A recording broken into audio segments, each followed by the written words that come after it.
এই মুহূর্তে হুজুরের হাতে আমি 2 লাখ টাকা উঠাই দিচ্ছি প্রাথমিকভাবে। আজকে শেরপুরে ইনশাল্লাহ আমাদের আত্মাশরীফ ইন্টারন্যাশনাল মাদ্রাসার পক্ষ থেকে আমরা রান্না করা খাবার, পানি, কিছু ঔষধ এবং শুকনা খাবার, তো আমরা বেশ কিছু খাবারের ব্যবস্থায় আমরা করব। বিশেষ করে শেরপুর সদরে একটি মাদ্রাসা রয়েছে যেখান থেকে আমরা সরাসরি খাবার রান্না করে আমরা মানুষের কাছে ঘরে ঘরে পৌঁছে দেওয়ার চেষ্টা করবো ইনশাল্লাহ। আসসালামু আলাইকুম ওয়া রাহমাতুল্লাহি ওয়া বারাকাতুহু। প্রিয় দেশবাসী, আপনারা জানেন যে বর্তমানে ময়মনসিংহ বিভাগ, বিশেষ করে শেরপুর জেলা এবং উত্তরবঙ্গের বেশ কিছু জেলা বন্যায় আক্রান্ত হয়েছে মানুষ, খুবই বিপদে আছে। এর মধ্যেও আমি আসলে এত তাড়াতাড়ি দেশে একটা ভয়াবহ পরিস্থিতি শেষ না হতেই আর একটা ভয়াবহ পরিস্থিতি শুরু হবে এটা আসলে কল্পনা করিনি। জানি না এগুলো আসলে কি জন্য হচ্ছে। আমি 2টা কারণে মনে করতে পারি। একটা হচ্ছে যে আমাদের গুনার কারণে হচ্ছে, আর একটা মনে করতে পারি যে কোনো চক্রান্ত হতে পারে ইন্ডিয়া থেকে। তো যাই হোক, আজকে আমি কয়েকদিন যাবতে আপনাদেরকে বলেছি যে আমার কাছে আপনার বিকাশে কোনো টাকা পয়সা কিছুই পাঠাবেন না। আমি আমার কাছ থেকে যতটুকু পারি আমি সহযোগিতা করার চেষ্টা করবো ইনশাল্লাহ। আমি গতকালকে অনেকের সাথে যোগাযোগ করেছি, বিশেষ করে আমি বিশ্বস্ত লোক খুঁজছিলাম এবং যারা আমার হয়ে একটু কাজ করবে, মানে আমার হয়ে বলতে আমি যে কাজগুলো করতাম আমার একটু জিম্মাদারি নিবে, এরকম একজন মানুষকে আমি খুঁজছিলাম। তো অনেকের সাথে যোগাযোগ করার পর বিশেষ করে উত্তরবঙ্গে একজন মানুষ এখনো খুঁজতেছি। আর শেরপুরের জন্য বিশেষ করে যেহেতু ওই জেলার বেশ কিছু জায়গায় খুবই ভয়াবহ অবস্থা, এই জন্য আমি অনেকের সাথে যোগাযোগ করেছি, অনেক আলোচক, অনেক সাধারণ মানুষের সাথে আমি যোগাযোগ করেছি। তো সর্বশেষে আমি আবু হানিফা সাহেব আমাকে মেসেজ দেয়। তো হুজুরের সাথে আমার দীর্ঘদিনের একটা সম্পর্ক। তো যাই হোক, হুজুর একজন শেখুল হাদিস, এত বড় একজন মানুষ, যদিও এই চেয়ারে হুজুরকে বসানোর দরকার ছিল, কিন্তু সময় স্বল্পতার কারণে আমি হয়ে বসে থাকা অবস্থায় হুজুর নাস্তা দিয়েছিলাম, হুজুর চলে আসছে। তো যাই হোক, হুজুর আজকে মানে এত কষ্ট করছে যে একবার শেরপুর গতকাল গেছে, তো আজকে আবার গতকাল সেখানে সবকিছু পরিবেশ দেখে শুনে এসে আজকে আবার আমি বলেছি আমি আসবো না, হুজুর আপনি আসবেন। হুজুর কোনো সমস্যা নাই, আমি আসি।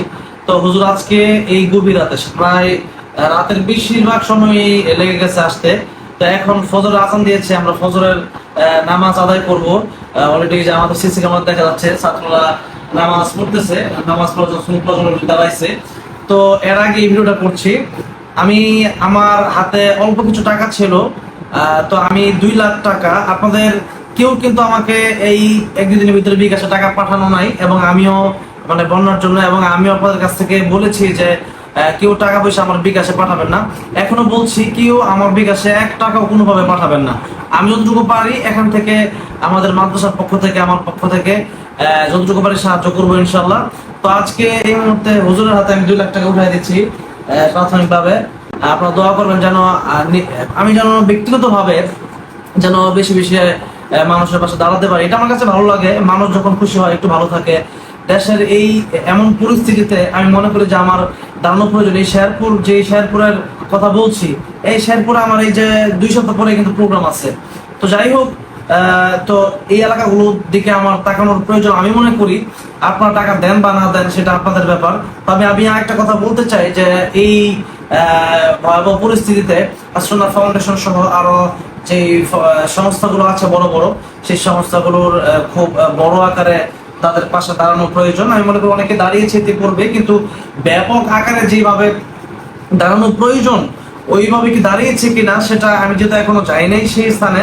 হুজুর অলরেডি গিয়ে এসেছে। তো হুজুরের কাছে একটু শুনবো যে বর্তমানে এই যে আমরা তো ছোটখাটো ভাবে এই 2-4 লাখ 5 লাখ টাকা তো কিছু হবে না, বা 1-2 কোটি টাকা দিয়েও কিছু হবে না। যদি কোটি কোটি মানুষ, বা আমি বলতে পারি প্রায় কোটির কাছাকাছি কমপক্ষে হতে পারে, প্রায় অনেকগুলো জেলাতে এই অবস্থা, সিন্ধু, বাউরা বা শেরপুর জেলার অনেকগুলো থানা।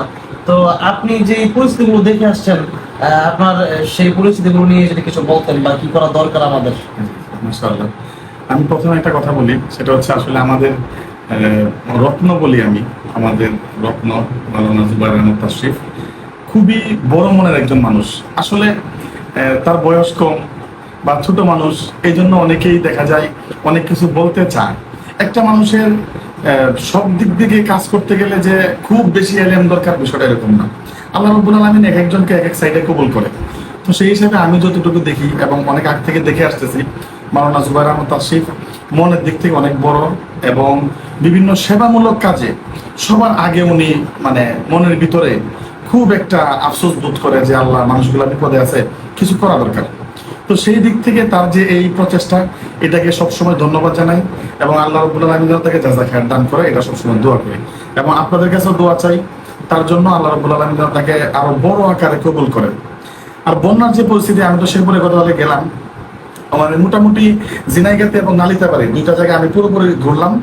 অনেক জায়গার ভিতরে মেইন রোড পুরো ভেঙে গেছে, মানে এমন একটা অবস্থা। আরো যে পাহাড়ের স্রোত যখন আসে তখন তো এটার গতি খুব বেশি হয়, গাছপালা ঘর বাড়ি একদম মানে ভাসিয়ে নিয়ে যাওয়ার মতো অবস্থা। আপনারা অলরেডি কিছু ভিডিও বানায় আমি দেখেছি, মানে খুবই ভয়ানক অবস্থা। এরকম পরিস্থিতি আগে কখনো শেয়ার করবেন না? না না, এরকম হয় নাই। আর এর ভিতরে আবার সবচেয়ে দুঃখজনক বিষয় যেটা, সেটা হলো আমাদের শেরপুর বা হালুয়াঘাট, দুবাউড়া এই সমস্ত অঞ্চলে মানে ত্রাণের যে একটা তৎপরতা, এটা একেবারেই কম। গতকালকে আমি তো পুরোটা ঘুরলাম, এর ভিতরে মানে আমি একটা মাত্র 2টা ত্রাণের গাড়ি পেয়েছি, অনলি 2টা। অথচ আমরা যখন নোয়াখালীতে দ্বিতীয়বার গেলাম প্রায় 15 দিন পরে, তখন মনে হয় যেন পুরো রাস্তা শুধু ত্রাণের গাড়ি ছিল। হ্যাঁ, আমিও দেখেছি, কিন্তু এই যে বন্যাটা হয়েছে আজকে, এটা কিন্তু 1-2 দিন ধরে না, প্রায় 3-4 দিন হয়ে গেছে, প্রায় 1 সপ্তাহের কাছাকাছি, প্রায় 1 সপ্তাহের কাছাকাছি হয়ে গেছে বন্যা হয়ে গেছে। মানে শেরপুরে যে বন্যাটা হয়েছে প্রায় 1 সপ্তাহের কাছাকাছি হয়ে গেছে, এবং উত্তরবঙ্গে। অথচ আমরা মিডিয়াও কিন্তু ওইভাবে প্রচার করছে না, এবং যেভাবে মানুষের সহযোগিতা করা দরকার ছিল আমাদের ব্যাপকভাবে, সেটাও কিন্তু হচ্ছে না আমাদের দ্বারা। এই জন্য আমাদের এখন প্রয়োজন, আমরা যেন বড় আকারে যেন, যেভাবে আমরা সিলেটের মানুষের পাশে দাঁড়িয়েছিলাম, যেভাবে ফেনী নোয়াখালীর মানুষের পাশে দাঁড়িয়েছিলাম, ওইভাবে যেন আমরা শেরপুর এবং উত্তরবঙ্গের মানুষের, ময়মনসিংহ বিভাগ, যে জায়গাগুলোতে বন্যা হয়েছে, সবাই যেন ঐক্যবদ্ধ হয়ে সবার পাশে দাঁড়াই। কারণ যে কোনো সময়, আজকে আপনারা জানেন সিলেট বিভাগে হয়েছে, চট্টগ্রাম বিভাগে হয়েছে, ময়মনসিংহ বিভাগে হয়েছে, উত্তরবঙ্গে হয়েছে, বাকি আছে কি বলেন? বাকি আছে কি? শুধু ঢাকার আশপাশ কিছু জায়গা বাকি আছে। এছাড়া দেশের প্রায় এলাকাগুলোতেই কিন্তু বন্যা হয়, ভোলাতেও বন্যা হয়, বরিশালেও বন্যা হয়। এই জন্য আমরা যদি এখন মানুষের পাশে না দাঁড়াই, এই বিপদটা আমাদের পাশে আসতে পারে। এই জন্য মানুষের কথা চিন্তা করে, বিশেষ করে আমাদের দেশের মানুষ যারা, তারা এই নিউজ যদি শুনে, আসলে অনেকে জানেও না যে বন্যা যে হয়েছে, ওইভাবে প্রচারও হয় না। আগে যেভাবে প্রচার হয়েছিল ওইভাবে প্রচারও হয় নাই। এই জন্য এটা প্রচার করা দরকার আমাদের। যে এখন বর্তমান যেটা পরিস্থিতি, আমি যেই স্রোতগুলো দেখলাম, এটা মনে হয় আমি কখনো আগে শেয়ার করে দেখি নাই। তো যাই হোক, আমার সর্বশেষ কথা এটাই থাকবে যে আপনারা যেখানে আছেন সেখান থেকেই আমি একটা কথা বলে দিচ্ছি, যে আমার কাছে কেউ বিকাশে, নগদে, অ্যাকাউন্টে কোনো প্রকার টাকা পয়সা পাঠাবেন না। আমি যতটুকু পারি আমি দেওয়ার চেষ্টা করবো ইনশাল্লাহ। আর একটা কথা হচ্ছে যে উত্তরবঙ্গে যদি কেউ থাকেন, উত্তরবঙ্গে আমি কিছু সহযোগিতা করতে চাই। তো উত্তরবঙ্গে যদি কেউ থাকেন, তাহলে আপনারা এটা আমার সাথে যোগাযোগ করবেন। আমি যদি মনে করি বিশ্বস্ত এবং দেওয়ার প্রয়োজন আছে, তাহলে সেখানে আমি কিছু সাহায্য করার চেষ্টা করবো ইনশাল্লাহ, কিছু তোহফা দেওয়ার চেষ্টা করবো ইনশাল্লাহ, উপহার দেওয়ার চেষ্টা করবো ইনশাল্লাহ। আপনারা আমার সাথে যোগাযোগ করবেন। আর হুজুরের আবহাওয়া হুজুর আমার অত্যন্ত প্রিয় মানুষ। হুজুরের সাথে আলহামদুলিল্লাহ অনেক ওলামায়ে কেরাম আছেন। আজকে শেরপুরে ইনশাল্লাহ আমাদের আত্মাশরীফ ইন্টারন্যাশনাল মাদ্রাসার পক্ষ থেকে আমরা রান্না করা খাবার, পানি, কিছু ঔষধ এবং শুকনা খাবার, তো আমরা বেশ কিছু খাবারের ব্যবস্থায় আমরা করব। বিশেষ করে শেরপুর সদরে একটি মাদ্রাসা রয়েছে, যেখান থেকে আমরা সরাসরি খাবার রান্না করে আমরা মানুষের কাছে ঘরে ঘরে পৌঁছে দেওয়ার চেষ্টা করবো ইনশাল্লাহ। এর মধ্যে সবচেয়ে বড় ভূমিকা আমি মনে করি আজকে হুজুর, যেহেতু এত কষ্ট করতেছেন, হুজুরকে যাচাই খায়ের দান করেন। আর একটা কথা হচ্ছে যে আপনারা যারা ওইদিকে কাছাকাছি আছেন, মানে কাছাকাছি আছেন, তারা একটু রান্না করা খাবারগুলো সেখানে পৌঁছে দেওয়ার চেষ্টা করেন। আর একটা কথা হচ্ছে যে আমার সাথে যারা যোগাযোগ করতেছেন, আমি আসলে ওরকম বড় আকারে এইভাবে কাজ করতে চাচ্ছি না এবারে, কারণ আগে যেভাবে কাজ করেছিলাম, এই কাজের কারণে কিন্তু অনেক মানুষের অনেক নেগেটিভ এফেক্ট আমার দিকে এসেছে। তো যাই হোক, এই জন্য এবার আমি আপনাদের কারো কাছে টাকা নিয়েও নাই, নেবো না। তবে আপনারা শেরপুর থেকে যদি কেউ যোগাযোগ করতে চান হুজুরের সাথে, আশা করি হুজুর যত সম্ভব, মানে যতটুকু পারবে হুজুর পৌঁছে দিবে আপনাদের কাছে। হুজুরের নাম্বারটা যদি একটু দিয়ে দিতে আর কি, তাহলে 01932349180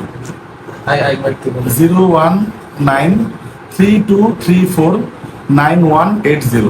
আমি নাম্বারটা আমার কমেন্ট বক্সে দিয়ে দেব, প্রয়োজন আপনি হুজুরকে কল করবেন। এবং আপনারা, আমি একটা কথা বলতে চাই যে কেউ যদি সহযোগিতা করতে চান, তাও হুজুরের সাথে যোগাযোগ করতে পারেন। হুজুর খুব ভালোভাবে, এবং হুজুর টিম আলহামদুলিল্লাহ খুব মজবুত, অনেক ওলামায়ে কেরাম আছেন। এবং একটা কথা হচ্ছে যে যাদের সাহায্য প্রয়োজন শেরপুরের বিভিন্ন জায়গা থেকে বা যাদের খাবার প্রয়োজন বা এমনও যদি হয় যে বা কিছু ওষুধ প্রয়োজন, টাকা প্রয়োজন, সেই ক্ষেত্রেও আপনারা হুজুরকে জানাবেন। হুজুর এটা যাচাই বাছাই করে ইনশাল্লাহ আপনাদেরকে যথাসাধ্য হেল্প করার চেষ্টা করবে ইনশাল্লাহ। এবং আত্মাশরিফ ইন্টারন্যাশনাল মাদ্রাসা এবং আমি জুবাইর আহমদ তাশরিফ, আমি যতদিন বেঁচে থাকবো ইনশাল্লাহ যেভাবেই হোক মানুষের পাশে থাকার চেষ্টা করবো। আপনারা দোয়া করবেন আল্লাহ যেন আমাদেরকে সবসময় মানব সেবা করার তৌফিক দান করেন, মানুষের পাশে থাকার তৌফিক দান করেন। আল্লাহ রাব্বুল আলামিন যেন আমাদেরকে উত্তম উত্তম কাজগুলো বেশি বেশি করার তৌফিক দান করেন। আমিন। আসসালামু আলাইকুম ওয়া রাহমাতুল্লাহি ওয়া বারাকাতুহু।